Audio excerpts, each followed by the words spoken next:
201 trends हमारे पास हैं, इसमें 118 केवल 4 सीट में उस मेजॉरिटी मार्क से पीछे है। इस वक्त एनडीए ट्रेंड्स में 118 पर आगे चल रहा है एनडीए, 75 पर महागठबंधन, जिसमें 50 अकेले आरजेडी की हैं। जन स्वराज प्रशांत किशोर, बहुत चर्चा हुई, बहुत हाइप था, लेकिन चुनाव में आते आते वोटिंग तक वो थोड़ा फिजल आउट हुआ और उसका असर आपको दिख रहा है। इस वक्त केवल 5 सीट पर वो आगे चल रहे हैं, और वो भी वो जहां कैंडिडेट उनका इंडिविजुअल बहुत मजबूत है। जेडी और बीजेपी बराबर 51 सीटों पर आगे, आरजेडी पीछे नहीं है, 50 सीट पर आरजेडी है, लेकिन अंतर आपको समझना होगा।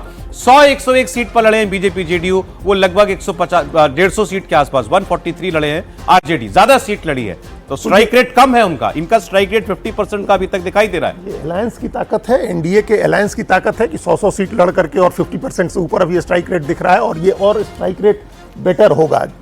आरजेडी की जो 50 सीटें हम लोग देख रहे हैं, अगर इस तरह से काम करता है, अगर अलायंस इतना जिस तरह से हम लोग सोच रहे थे कि 45-46%, 47% तक अगर एनडीए का वोट जाता है, तो ये सीटें भी नहीं बचेंगी, इसमें भी सीटें कम होंगी, आरजेडी की भी और कांग्रेस की भी, सबकी सीटें कम होंगी। अगर ये ट्रेंड कंटिन्यू करता है तो आप फाइनल रिजल्ट तक पहुंचते पहुंचते आप देखेंगे कि सीटें कम होंगी, महागठबंधन की पार्टियों की सीटें कम होंगी।